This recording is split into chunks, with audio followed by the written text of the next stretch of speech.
Então, nossa primeira palestra será o governo que Cristo deu. Ao governo que Cristo deu. E para essa primeira palestra, nós convidamos o pastor Isaías Lobão.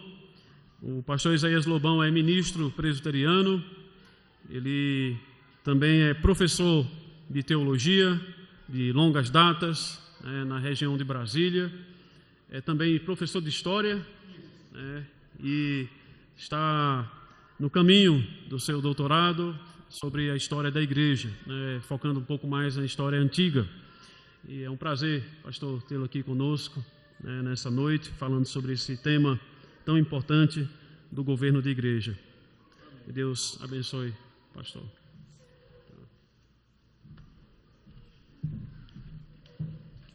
Meus irmãos, a graça e a paz, amém? Vou deixar essa minha companheira aqui mais atrás. E eu estou hoje estreando, eu já falei até para o Leandro que eu ia fazer propaganda, não está me pagando nada não, porque eu fiz uma capa nova para minha Bíblia, lá na Rocha Eterna. Aí ele falou que queria estrear, porque eu estou numa fase, irmãos, que é o seguinte, eu já não enxergo bem, é presbiopia, né? Acho que alguns aí que já sabem o que é, a vista cansada. Então se aproxima, a letra não dá certo. A impressão aqui, o irmão estava olhando ali a preleção, tem um monte de página, mas é porque a letra dá 14, não vai ser muita coisa assim não. E essa Bíblia, que é uma Bíblia que eu tenho muito tempo, não tem aquele negócio, eu não sei os irmãos, aquele negócio de Bíblia, a palavra de Jesus em vermelho, eu já não enxergo aquele trem, não dou conta não. Então eu sou bem antigo, eu prefiro a Bíblia toda com a mesma letra. E agora já inventaram uma Bíblia com a palavra de Deus em azul, aí que eu não enxergo mesmo, o negócio está bem complicado. Vamos abrir a palavra do Senhor, meus irmãos, no livro de Efésios. O pastor leu o capítulo 4 e eu vou ler alguns versos do capítulo 2, tá bom? Efésios capítulo 2. E assim, irmãos, esse trecho aqui do verso 19 em diante, Efésios capítulo 2, do verso 19 em diante, até o final, o verso 22, os irmãos devem lembrar, é o momento que o apóstolo Paulo fala dos dois povos que Deus fez um só, que é a igreja, né? Capítulo 2, verso 19 diz assim: assim já não sois estrangeiros e peregrinos, mas concidadãos dos santos, e sois da família de Deus, edificados sobre o fundamento dos apóstolos e profetas, sendo ele mesmo, Cristo Jesus, a pedra angular, no qual todo edifício bem ajustado cresce para santuário dedicado ao Senhor, no qual também vós juntamente estáis sendo edificados para a habitação de Deus no Espírito. Vamos orar? Obrigado, Pai, pela leitura da Tua santa palavra, que ela é viva, eficaz, poderosa, inerrante, infalível, ó Pai, inspirada por Deus para nos tocar, redarguir nosso coração, nos dar consolo e conduzir a Tua igreja.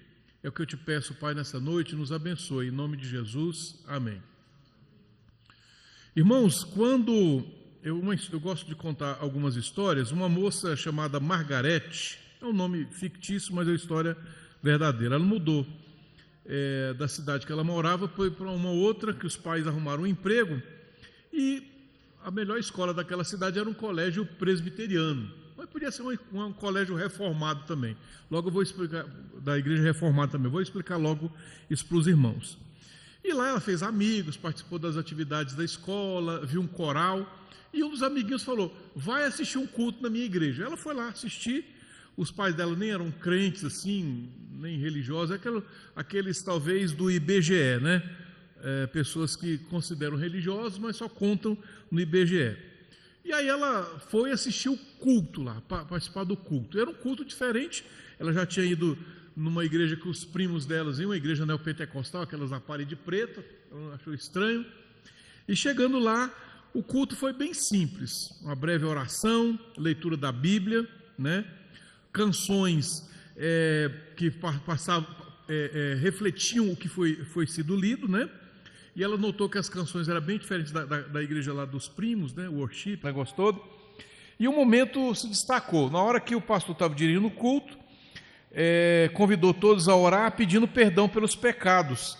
E falando que é algo natural da confissão das chamadas igrejas reformadas. E outra parte do culto chamou mais a atenção ainda, que eles fizeram leitura do catecismo. O pastor lia e a igreja respondia. E aquilo deixou ela intrigada. Ao final do culto, ela perguntou lá: o que é uma igreja reformada? A palavra reformada, irmãos, ela tem um momento histórico que ela surge. Na época da Reforma Protestante, surgiram vários movimentos que desafiaram o papismo medieval, a igreja medieval. É claro que esses movimentos reformistas do século XVI, século XVII, foram antecedidos por outros. Desde pelo menos o Pedro Valdo, lá do século XI, nós tínhamos movimentos reformistas. Wycliffe, mais tarde, o próprio Jan Hus, um século antes da Reforma, mas aprove a Deus que no dia 31 de outubro de 1517, um monge da ordem dos agostinianos, chamado Martinho Lutero, pregou algumas teses na porta da igreja do Castelo de Wittenberg. E aí um parênteses, irmão, tese, aquelas lá eram a forma normal de debate que tinha na Idade Média. O sistema de ensino medieval incluía muito debate, então as teses eram a forma de chamar a atenção, era a postagem no Instagram da época para que todos pudessem ver o que estava sendo debatido. Então a ideia é que chamasse teólogos para debater. E o que eles estavam debatendo ali naquele momento? A questão das indulgências. Não vou entrar muito nesse aspecto doutrinário, mas para resumir, durante a Idade Média, a Igreja Romana ela desenvolveu uma doutrina, e aqui é uma questão interessante. O romanismo fala, na sua essência, que ele é a igreja que Jesus fundou, mas é justamente o movimento que trouxe mais inovações para o cristianismo ao longo da história. E um deles foi o conceito do tesouro dos méritos, que a ideia é que seria assim: os santos, Maria, Jesus, os apóstolos, eles foram para o céu e tinham mais santidade do que precisavam para ir para o céu. Então Deus pegou e guardou isso nos tesouros dos méritos, e o Papa, tendo a chave de Pedro, ele podia abrir aquela caixa a qualquer momento que ele quisesse e doar esse benefício, que é chamado de indulgência. A isso insuflou o movimento reformado, ou protestante, né, mais tarde como vai ser chamado, na Alemanha, e vai alcançar vários países da Europa, né, inclusive chegando nas Ilhas Britânicas. Daí, irmãos, vão surgir alguns ramos desse movimento protestante. Um deles recebe um apelido crítico na época, que é chamado reformado. Por que reformado? Luteranos e romanistas achavam que eles eram mais radicais do que... os luteranos não gostavam muito do conceito de ceia, daquele pessoal que surgiu lá com Zwinglio, depois vai ter Calvino, Martin Butzer, Teodoro Beza, uma linha de teólogos, né? E aí eles foram chamados de reformados, que era a forma de dizer: olha, vocês são mais exagerados que os outros. Aí depois surgiram alguns mais exagerados que vão ser chamados de anabatistas, por conta do rompimento que eles vão ter da longa tradição do cristianismo histórico, do batismo infantil, né? Aí não dá tempo da gente entrar nesse aspecto da história, mas aqui, quando surge o nome reformado, é um movimento, inicialmente com Zwinglio, depois vai ter Calvino e os outros reformadores mais conhecidos, que vão dar origem às chamadas igrejas reformadas, e que, quando chegarem lá na Inglaterra, na Escócia, elas vão adotar o nome presbiterianas. Eu vou comentar isso com os irmãos. Eclesiologia é uma palavra importante, é uma das áreas da teologia sistemática, que é o estudo da igreja, né? A palavra logia, estudo, né? E a palavra eclesia, que significa assembleia, né? Reunião. O William, esse é para mim, não? Uma água? Você consegue uma água para mim? Ah, tem aqui. Rapaz, o povo aqui... Não, William, você está despreparado. Eles já prepararam aqui para mim. Bom, a eclesiologia, meus irmãos, é um ponto muito importante da nossa prática evangélica. E a forma de governo da igreja, ela determina muitas coisas. Por exemplo, ela determina a forma como os problemas serão resolvidos na igreja. E muitas pessoas que entram ou saem da igreja, normalmente elas fazem isso por conta da forma como a igreja é organizada. Se você fizer uma pesquisa, muitas vezes, as pessoas saem pela forma como a disciplina foi feita ou não foi feita, né? Da maneira como é administrada a igreja. Se descobre que aquele líder tão ungido, tão abençoado, ele está ganhando mais de 50, 70, 80, 100 mil reais. É o caso de algumas igrejas aqui no Brasil. Uma delas, que teve uma grande confusão lá no Nordeste, por exemplo, descobriram que o pastor presidente lá do campo estava ganhando 450 mil reais por mês do salário. E aí deu uma confusão muito grande com isso. Então, entender a forma de governo da igreja é importante. Um teólogo anglicano chamado Alistair McGrath, ele fala assim: a eclesiologia é aquela área da teologia que busca fornecer a explicação para a igreja, para a instituição que passou por tanta mudança e evolução ao longo dos séculos, e como ela se estabeleceu no seu contexto social, político e as suas variações. Então, esse tema é importante, o tema de entender como a igreja de Jesus é governada, quem deve tomar as decisões, quais são os procedimentos seguidos, que tipo de autoridade que caracteriza esses procedimentos. Muitos cristãos não pensam sobre isso, eles acham que isso seria um assunto banal, né? Mas poucos das pessoas que saem da igreja saem por conta de desafios doutrinários. Muitas vezes eles saem pela forma como as coisas práticas da igreja são conduzidas, né? Pessoas ficam chateadas, disputas não são resolvidas, a supervisão e o aconselhamento regular não são realizados, membros da igreja discutem, se dividem, tudo porque a forma bíblica de governo da igreja foi ignorado, né? E as igrejas modernas, elas não têm analisado, submetido o seu sistema de governo à luz das Escrituras. Muitos são aspectos culturais, políticos e não bíblicos. E é isso que a gente vai falar sobre isso nessa noite. Por isso que eu acredito que esse tema é essencial.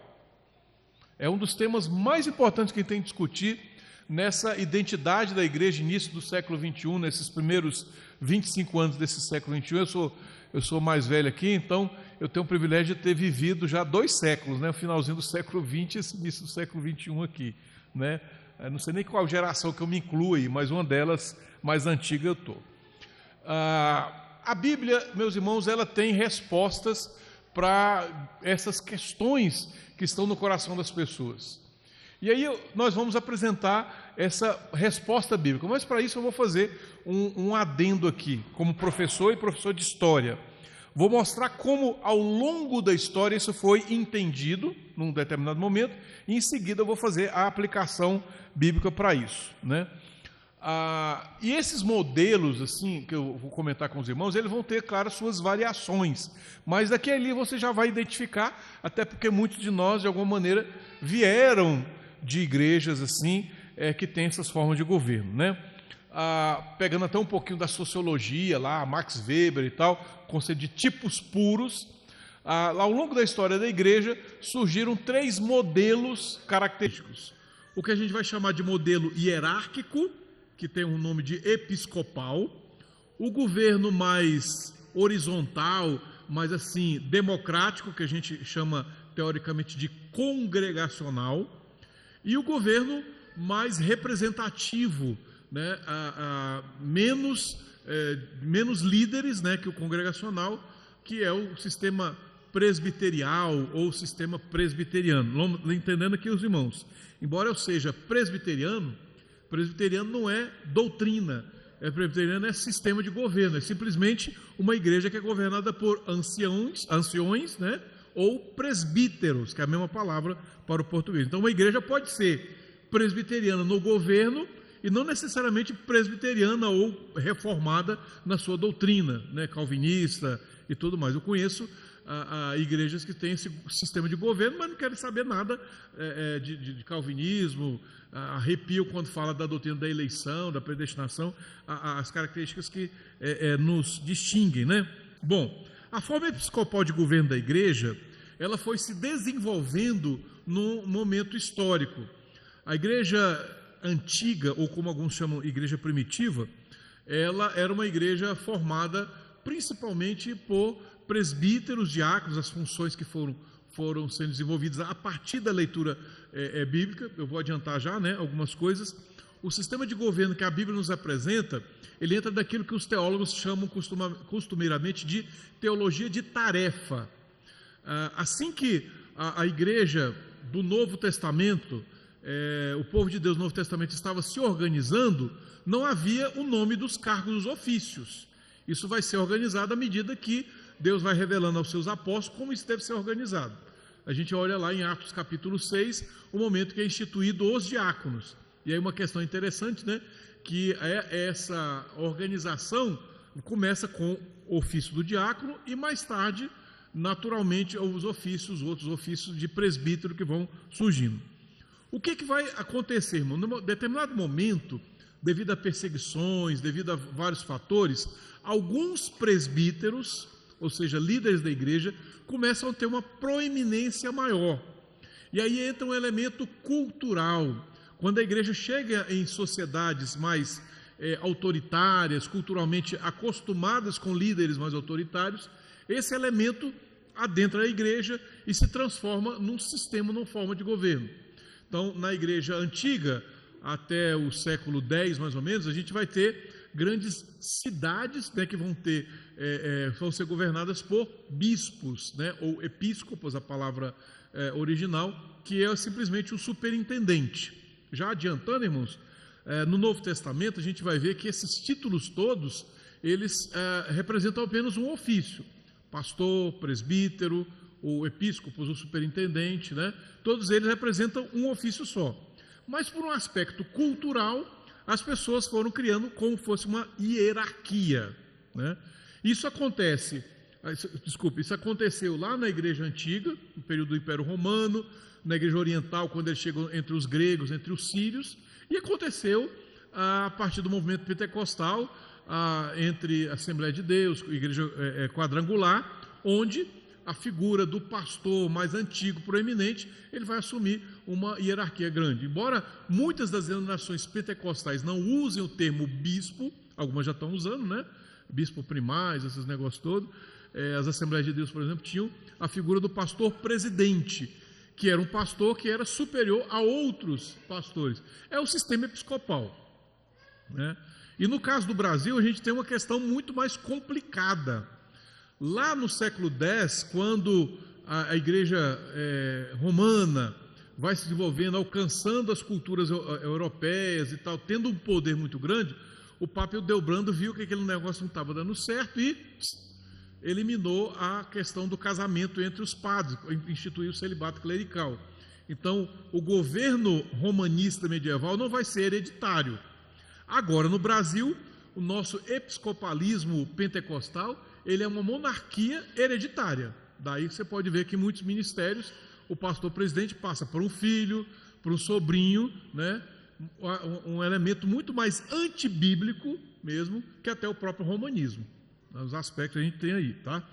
Então, no sistema episcopal, dependendo da denominação, esse bispo, esse líder sobre outros pastores, ele vai governar uma região, uma cidade, um estado, né? Dependendo da denominação, os metodistas, anglicanos, eles modernamente têm esse sistema de governo aí, tá? Algumas denominações pentecostais. Então, a ideia é bispos.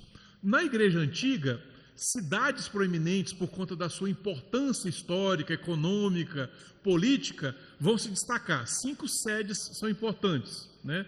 Jerusalém, onde a igreja nasce, o romanismo fala que nasceu em Roma, não tem nada a ver, nasce em Jerusalém, né? Antioquia, que é o segundo local muito importante do cristianismo antigo, a gente vai ver em Atos 13 isso. Depois, Alexandria, por conta da importância da filosofia, da política, né, a questão da escola. Depois, Roma, eu estou falando no aspecto até histórico, né? Então, Alexandria, Roma, que é a capital do império, os cristãos alcançam muitas pessoas lá, o evangelho alcança um número de grandes pessoas, e mais tarde, quando Constantino se torna imperador, ele quer entrar para a história como um grande construtor e implantar uma grande cidade, mas Roma já estava consolidada. os túneis já tinham sido cavados lá pelo Roriz da época dele, lá, os bairros já tudo organizado. Então ele resolve fazer uma nova Roma. É assim que vai ser chamada a cidade do cristianismo oriental. Ele já entendia que havia uma crise muito grande no Ocidente, antecipou as crises, então ele funda uma cidade onde hoje é a Turquia, né? Vai ser chamada de Constantinopla.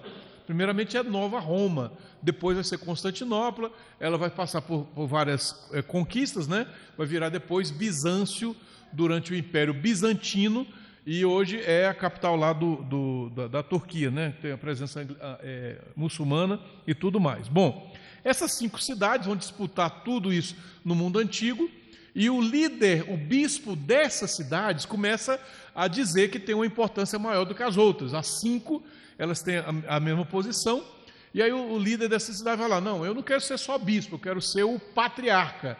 É daí que a palavra latina vai surgir o papa, né? Aí todos esses 5 patriarcas tinham a sua proeminência.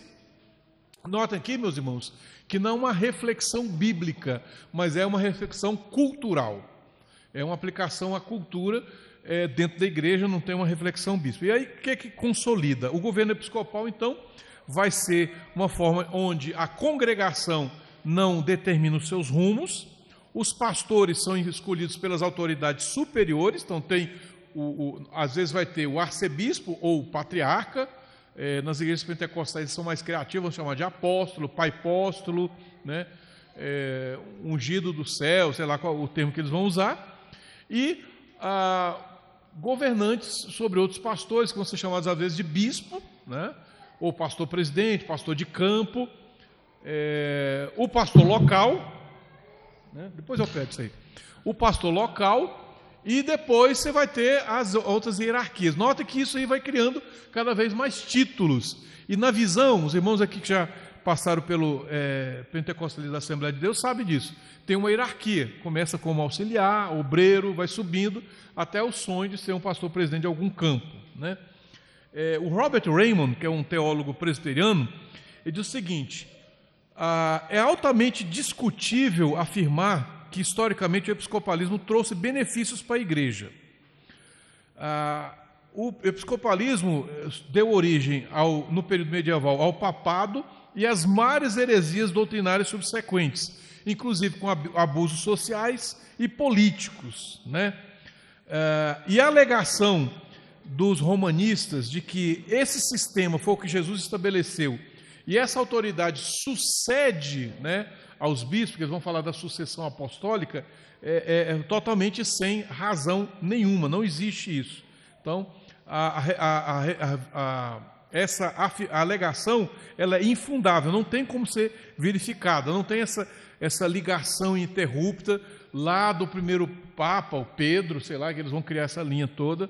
É interessante, que quando você pega a lista do que dizem que são os papas, Lino, Clemente, né, são pessoas lá do início da história da igreja, nenhum deles tinha essa função de papa. Por exemplo, Clemente, chamado Clemente de Roma, ele era um bispo, vai ter essa terminologia, mas ele era um bispo entre outros. Só mais tarde que vai surgir essa hierarquia maior. Então esse sistema, à luz da história e à luz da Bíblia, que a gente vai ver daqui a pouco, ele não tem sustentação. É muito mais cultural, muito mais mundano nesse sentido, e todos os resultados que a gente vai ter dele.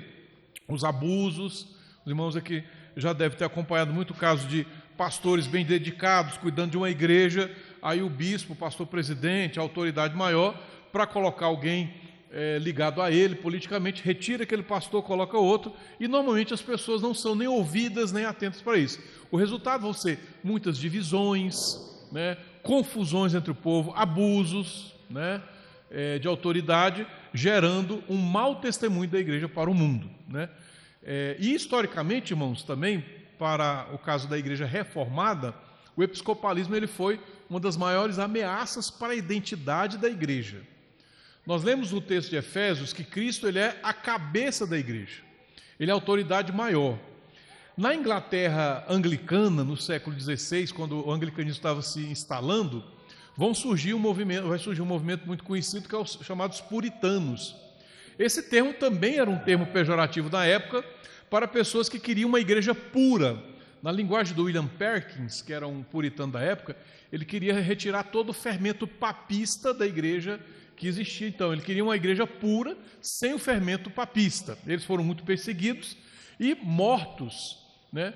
Eram obrigados a declarar que quem era o chefe, o cabeça da igreja, era o rei, né? Você vai ver que muita postura radical dos puritanos contra o sistema episcopal vem justamente dessa imposição. Tem um momento histórico interessante na Escócia, lá entre os covenantes, os pactuantes, que o rei mandou os bispos anglicanos lá implantar o livro de liturgia anglicano, livro de oração comum. E na época, irmãos, um detalhe histórico interessante, as igrejas não tinham cadeiras como nós temos hoje. Os cultos eram mais concisos, né? E as pessoas que quisessem sentar traziam alguma coisa para casa. Quem já é da era, já foi no meio rural, conhece isso. Tem aqueles banquinhos que a gente usa, o pessoal usa para fazer a ordenha da vaca. Já viu? Esse banquinho pequeno, já viu, pastor? Então é fácil, você coloca. Goiás a gente usa a palavra tamburete. Não sei se vocês usam essa expressão. Às vezes feito de couro e tal. Quero só contextualizar os irmãos. Então, quando chegou lá o bispo anglicano na igreja da Escócia, alguns irmãos, as irmãs levavam esse banquinho e estavam lá esperando. E aí começou, em vez de um culto, onde tinha a exposição da palavra, começou a todos ter que rezar o culto na liturgia anglicana. Então, não sei se alguns já tiveram a oportunidade de ver isso, é um senta, levanta e tal, repete, vai para lá, vai para o outro, diga para o seu irmão e tal, como é que você está hoje. E aí, naquela hora, as pessoas não gostaram muito. Diz o historiador, o William Cunningham, né, que é o historiador desse período, ele disse que a menina não gostou e falou: olha, eu estou aqui para rezar a missa como um padre. E jogou o banquinho, né, que ela tinha lá em cima do bispo, e eu acho que o pessoal se empolgou e começou a jogar vários, e conta os historiadores que o bispo lá teve que escorrer da cidade sobre uma chuva de bancos, né? Então foi assim que foi respondido pelos reformados lá como a imposição do sistema episcopal. Paralelamente ao sistema episcopal, surgiu um movimento também, a chamada forma congregacional de governo da igreja. Essa forma congregacional, existe o modelo de governo congregacional, existe a denominação que tem esse nome, uma denominação reformada que mantém isso, mas é um modelo de governo que vai ser adotado por várias igrejas, algumas igrejas pentecostais, principalmente a igreja batista, né?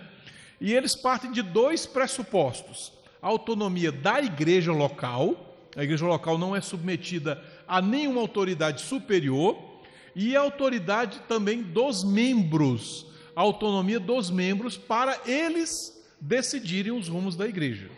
Então esses são os dois pressupostos: a autonomia da igreja local e o direito e a autonomia dos membros da igreja para a condução da igreja. Então, para eles, a autoridade e o poder repousam então na própria congregação, que vai decidir a cor da igreja, onde ela deve ser construída, quem vai ser o pastor, como o pastor vai ser ordenado. Aí, no decorrer da história, algumas delas vão formar, de alguma maneira, um plano cooperativo, né?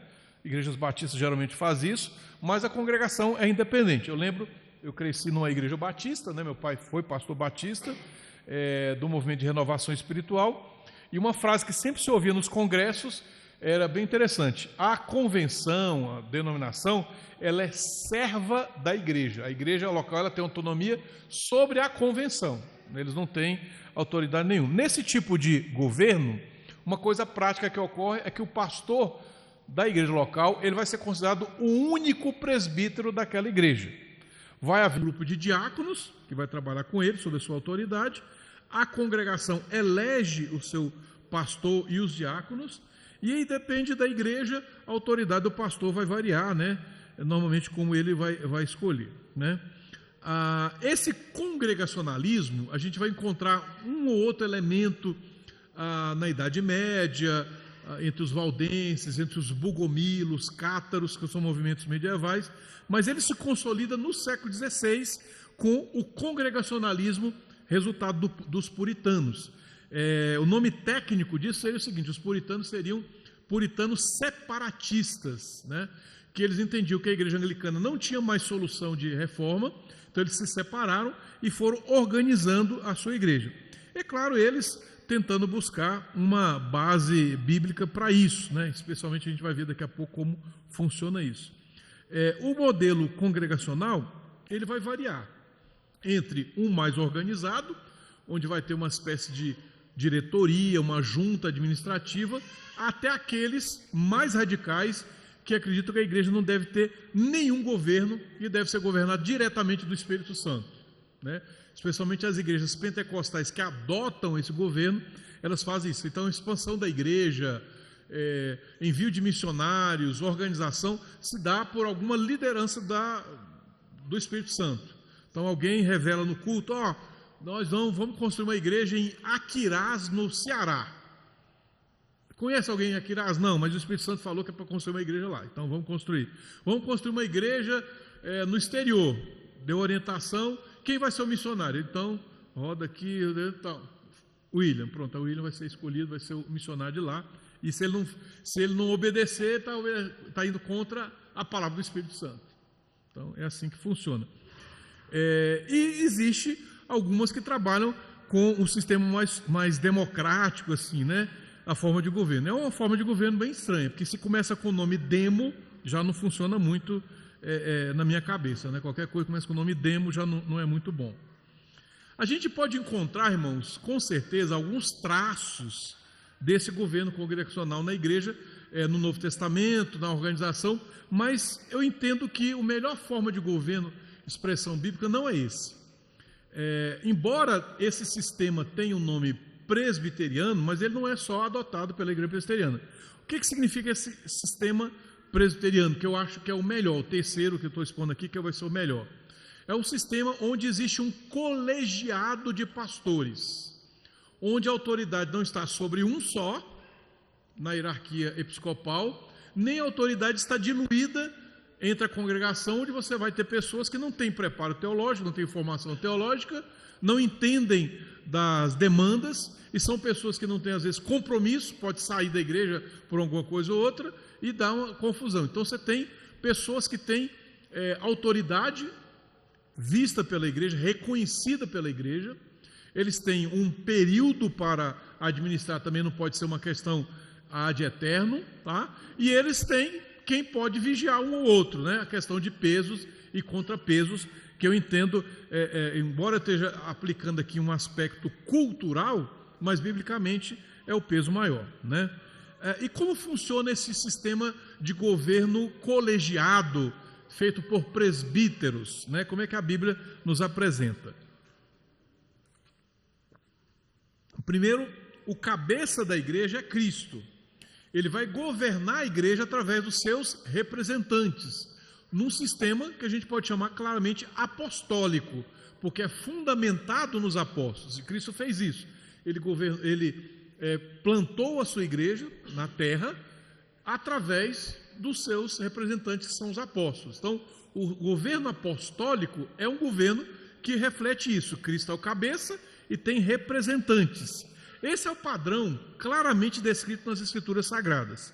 E ele deveria ser seguido por todas as igrejas, eu entendo isso, para a saúde das igrejas, especialmente essa igreja moderna, tão acostumada com abusos, crises, modas que vão para um lado e para o outro. Você precisa de ponderação, moderação. O fato da igreja ser governada por um colegiado de homens experientes faz com que a igreja não seja levada para ventos de doutrinas. Lembra que o pastor Iraldo leu no começo esse texto lá, que ele deu uns para apóstolos, profetas, evangelistas, pastores e mestres, com vistas ao aperfeiçoamento do corpo de Cristo, para que as pessoas não sejam meninos que são levados de um lado para o outro por todo vento de doutrina. Então, ter homens experimentados apresentam o sentido bíblico disso, né? Então, como é que normalmente funciona?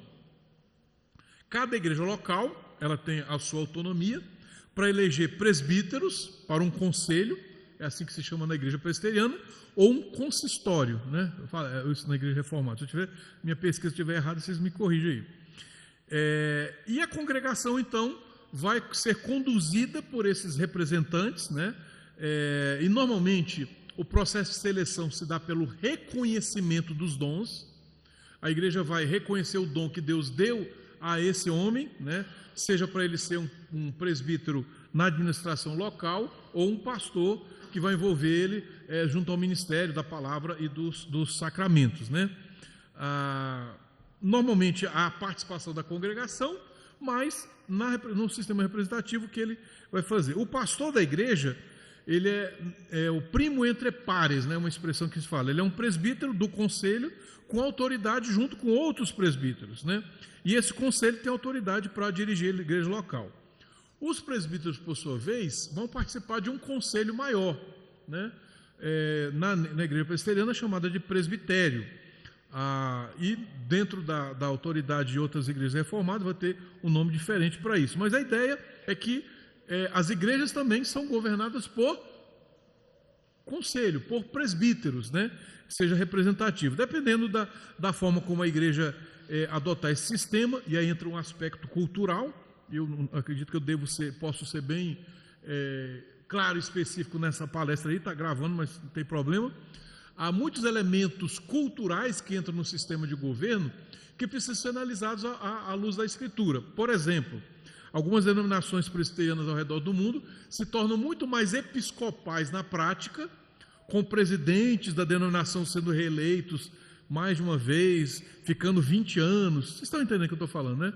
Então vão ficando muito tempo, e não tem a possibilidade de transmitir para outros. Então, é uma denominação presbiepiscopal que surge aí no mundo. Quando você vai encontrar outras denominações, outras tradições reformadas, onde o líder do concílio é o presidente daquele momento, né? E não sempre, né? E como é que o Novo Testamento nos apresenta isso? Olha só, nós temos vários textos que demonstram essa autoridade. Nós vamos abrir aqui, meus irmãos, por favor, em Atos capítulo 14, verso 43. Atos 14, 43.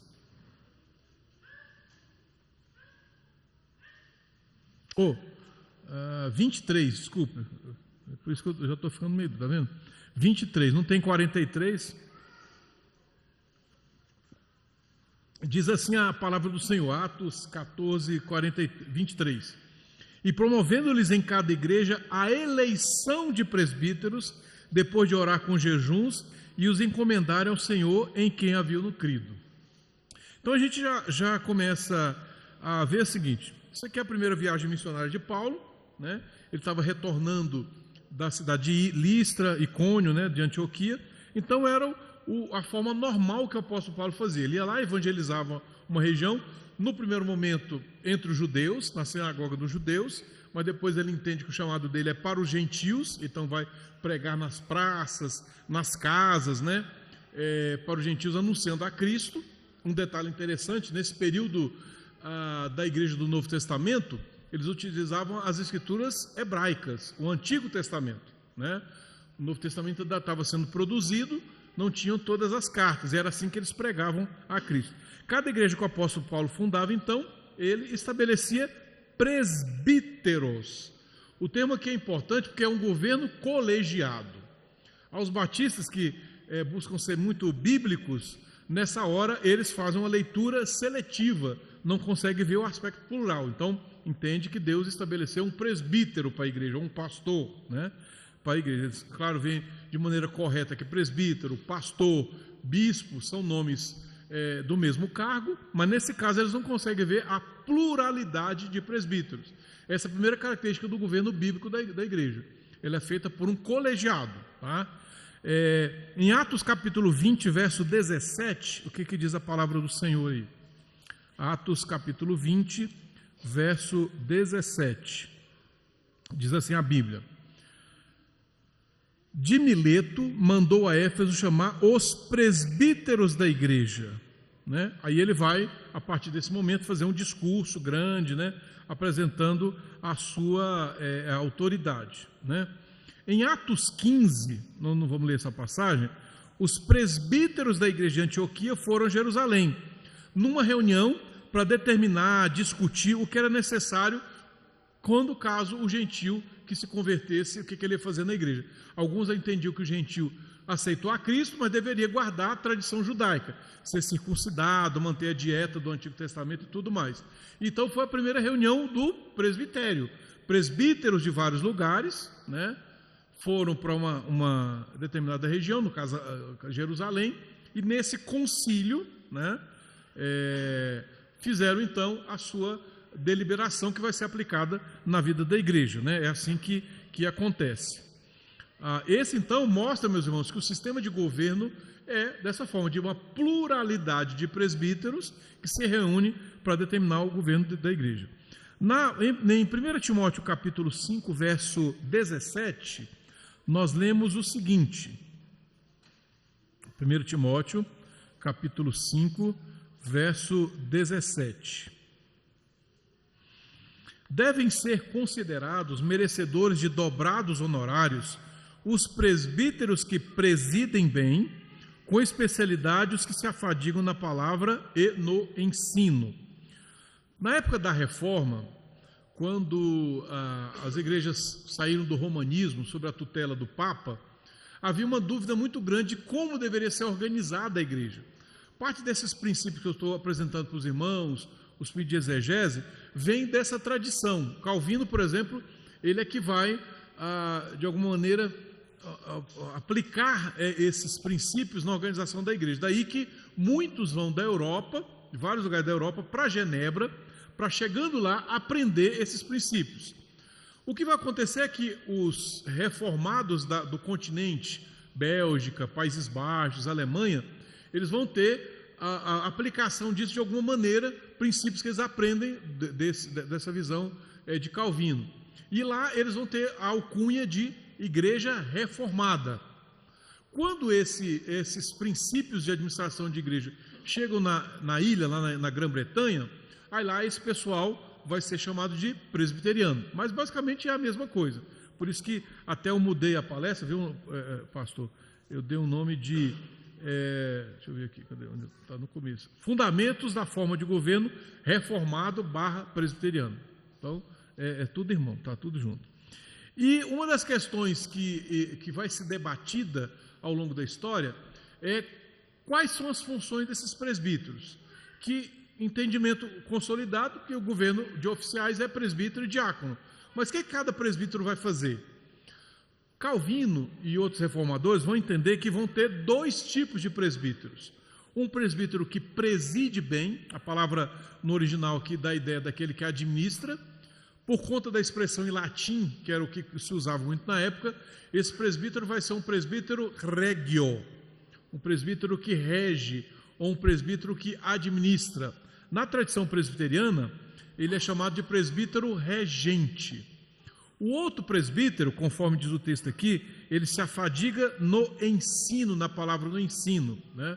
Aí vai cumprir aquela função de conduzir a igreja no ensinamento, na doutrina. Ele então vai ser o presbítero docente. Essa palavra docente, irmãos, ela é muito importante como forma da característica da igreja reformada na sua identidade. Pensa comigo, na Idade Média, o sacerdote romano, ele tinha um poder especial. Qual era o poder? Ele podia transformar aquele pedaço de farinha, que era feito lá pelos acólitos lá na igreja, no corpo de Cristo. E transformar aquele vinho, aquele fruto da parreira, no sangue literal de Cristo. Então o sacerdote romano, na doutrina da transubstanciação, que Calvino vai chamar de uma forma muito delicada de blasfêmia, né? Ele tinha o poder de transformar o pedaço de farinha, do pão, no corpo genuíno de Cristo, para que a missa se transformasse num sacrifício incruento, ou seja, Cristo, sem o derramamento de sangue, está sendo oferecido pelos pecados. No sistema sacrificial romano medieval, se a pessoa não participasse da missa, ele podia correr o risco de não ter os pecados perdoados. Traz aqui, irmão. Traz a benção aí. Vamos trocar isso aqui.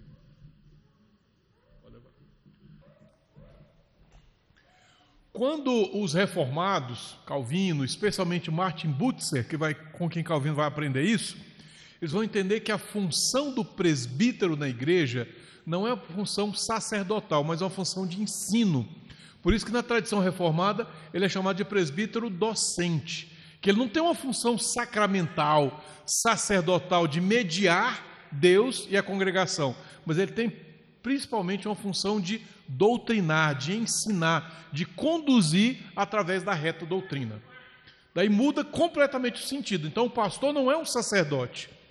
Eu tenho alguns amigos na Universidade de Brasília que de vez em quando eu encontro, quando eu me formei lá e tal. Aí eles falam assim: eu sou um cara ecumênico, que eu tenho um amigo que é padre e tem um sacerdote presbiteriano. Eu falei: rapaz, deixa eu te ensinar de novo. Presbiteriano não tem sacerdote.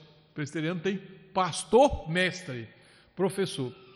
Na tradição de Calvino, Calvino já vai fazer até uma outra distinção. Ele vai falar do pastor, aquele que cuida do rebanho, e vai ter um outro cargo, que é o mestre. Eu, particularmente, irmãos, acho que é melhor você ficar com essas duas funções. São 2 ofícios com 3 funções. Um ensina, o outro administra, e tem o diácono, que traz água para o pregador quando ele precisa. Né? Assim que funciona a ordem. Então, o Michael Horton, membro da tradição reformada, né? Acho que é holandesa também, ele fala assim: o Novo Testamento prescreve uma ordem em que pastores e presbíteros são iguais e igualmente responsáveis uns aos outros, nos concílios locais, também como nas grandes assembleias. Graças a Deus, né, Supremo Concílio. Conforme vemos o estímulo de Paulo a Timóteo, em uma igreja os pastores comuns são chamados e substituídos mediante um processo de discernimento. O ministro vem e vai, mas o ministério permanece, determinado pela autoridade da Escritura, em vez da efetividade ou engenhosidade daqueles que desempenham os ofícios. E aí, irmãos, é muito claro, depois o pastor Iraldo vai comentar conosco, quais são as características desses presbíteros, desses diáconos, né? Como os irmãos já podem ter notado, eu tenho falado sempre, Deus separou para si homens qualificados, né? É uma liderança masculina, de autoridade sobre a igreja, uma liderança masculina colegiada que Deus determinou para que a igreja fosse conduzida, né? As qualificações do presbítero, do diácono, a Bíblia nos apresenta sempre. Para caminhar para a conclusão, eu quero citar aqui o Michael Horton, que ele vai dizer o seguinte, que tudo isso reflete numa característica, que o governo da igreja é um governo pactual, um governo da aliança. Ele diz assim, o Michael Horton fala: o governo reformado é uma expressão da teologia do pacto. Na doutrina do pacto, ela ensina que Deus tem um povo que é representado pelos crentes da era do Antigo Testamento e do Novo Testamento. O pastor Iraldo falou que estou fazendo um doutorado. Meu doutorado é na Espanha. Eu faço o estudo das lendas e façanhas de Alexandre Magno, conforme a tradição judaica. Então ele até comentou que é a história da igreja. Bem reformada essa expressão dele, porque é isso mesmo. Quando nós estamos estudando os judeus, nós estamos estudando a igreja do Antigo Testamento, né? Se fosse um dispensacionalista, ele não entenderia isso, né? Mas é a igreja do Antigo Testamento, onde todos os crentes do Antigo, da era do Antigo e do Novo, fazem parte de um plano de Deus de todas as eras, desde Adão, que é reunir um povo em um só corpo, né? É a expressão que encontra em Efésios capítulo 2, que eu li para os irmãos no começo. A Escritura afirma nitidamente: não há distinção entre judeus e gentios, não há diferença, porque Deus abençoa todos os que invocam. Romanos 10, 12 fala isso, Efésios 2, 19 que nós lemos, Colossenses capítulo 3, verso 11. Então, essa estrutura pactual, que estrutura a igreja unindo povos, ela também tem uma estrutura que ele chama de metodológica cristológica, né? Ele chama de abordagem metodológica cristológica. O ponto de partida é Cristo, é a sua mensagem. Toda forma de governo, toda eclesiologia é baseada no ensino, na vida e na obra de Cristo, porque ele é o cabeça da igreja. Então, a igreja é uma comunidade pactual que confessa a Cristo, e Deus então determinou esses 2 ofícios permanentes para a igreja, né? Esses presbíteros diáconos, então, fazem a administração da igreja, mediados como representantes de Cristo, né? Após de séculos de domínio do episcopalismo monárquico na igreja romana, a tentativa de reorganizar o sistema de governo bíblico pelos congregacionais, o sistema presbiteriano, o sistema reformado, surge de uma forma vigorosa para abençoar a igreja nessa época tão complicada. O presbiterianismo, ou o sistema reformado, o sistema de colegiado de presbítero, ou pluralidade de presbíteros, né, ele dá força à igreja para superar todas as dificuldades que normalmente vive, né? O Joel Bick, né, um pastor reformado, no Mark Jones, naquela obra dele sobre puritanismo, ele fala o seguinte: a forma de governo reformada era preferida de todos os teólogos puritanos. Eles eram defensores da purificação da igreja e entenderam que a forma de governo melhor é a maneira como nós apresentamos aí, né? como pluralidade de presbíteros, né? Distinção de função de presbítero, docente e regente e a atuação dos diáconos. Para concluir, o Robert Raymond ele vai falar dos princípios desse sistema de governo reformado. Ele fala: Cristo é a cabeça da igreja e fonte de toda autoridade. Essa autoridade se encontra na Escritura Sagrada, que todos devem ter acesso e conhecimento. Os crentes estão ligados, unidos entre si e diretamente a Cristo, como membros diversos de um corpo, e estão todos subordinados à direção da cabeça da igreja, que é Cristo. Cristo exerce a sua autoridade na igreja por meio da palavra de Deus e da ação do Espírito Santo. Cristo determinou para todas as eras a natureza do governo da igreja. E eu entendo, irmãos, que aqueles que divergem disso estão distantes do ensinamento bíblico, podem estar em pecado. Cristo estabeleceu apóstolos como seus substitutos, entretanto, esse era um caráter transitório. O ofício de apóstolo cessou, o pastor Iraldo fez a citação ali na apresentação, e esse ensino apostólico está preservado onde? No Novo Testamento. É dele que nós devemos tirar a fonte de governo da igreja, né? Cristo providenciou, então, o ofício de presbítero, ou supervisor, ou bispo, que vão ter o mesmo significado, para que cada igreja, governada por uma pluralidade de presbíteros e diáconos, sigam exercendo seus ministérios. E essa eleição dos oficiais é um direito dos membros da igreja, né, que reconhecem o chamado de homens qualificados para o ofício. E a admissão a esse ofício deve ser pela ordenação, com oração e imposição dos membros, né, do conselho da igreja, dos presbíteros, para que a igreja possa ser bem conduzida.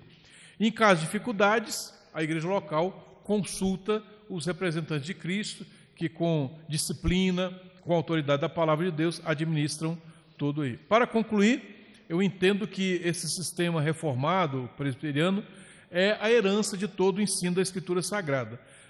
Isso não deve ser entendido como uma forma arrogante, mas como aquilo que a Bíblia nos ensina de forma simples, com respeito e amor para aqueles que pensam de forma diferente.